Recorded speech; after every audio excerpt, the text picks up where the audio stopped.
Tihtipeale tulevad mu juurde juhid, kes ütlevad, et mingi imelik rahutus on sees, aga ei oska sellele seletust anda.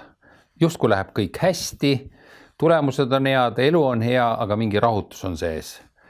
Ja see on hästi huvitav, kui ta ratsionaalsete inimestena tajuvad, et mingi asi neid häirib, aga mis, sellele ei suuda nad lahendust leida.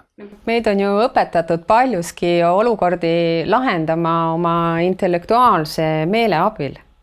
Aga kui sa pakud välja lahenduse, kasutades ainult oma ratsionaalset meelt, siis tegelikult on see nagu pool rehkendust.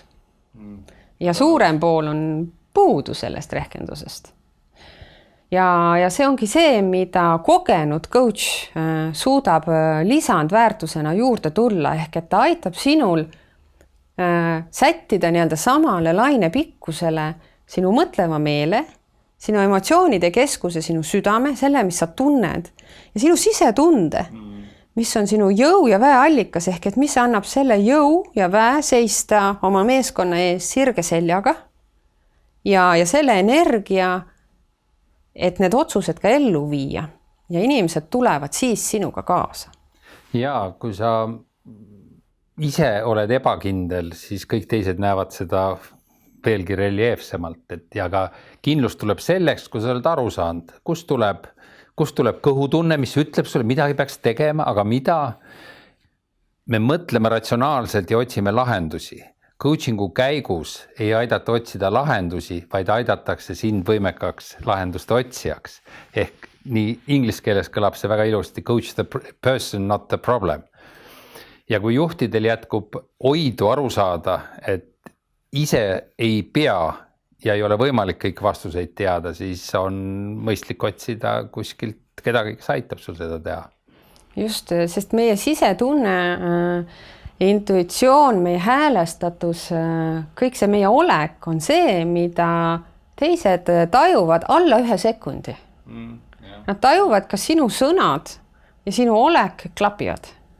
Väga nõus. Ja kui me oleme häälestanud ennast nii-öelda sisemiselt ühele lainele, me seisame oma mõtete, sõnade ja otsuste taga, siis meist nii-öelda juhist saab autentne liider, keda on ka hästi mugav ja hea järgida.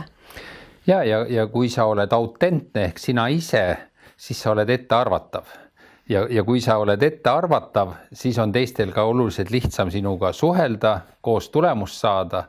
Ehk et see iseendast aru saamine on igasuguse eduka juhtimise alus. Kui sa iseendast aru ei saa, siis on raske ka teistest aru saada. Et see selguse saamine oma tunnetele ja mitte toetumine ainult Exceli tabelile on väga selgelt tänapäeva situatsioonis eduka juhiks saamise eeldus. Just, sest et mida targem on inimene, seda rohkem suudab ta endalt küsida tarku küsimusi.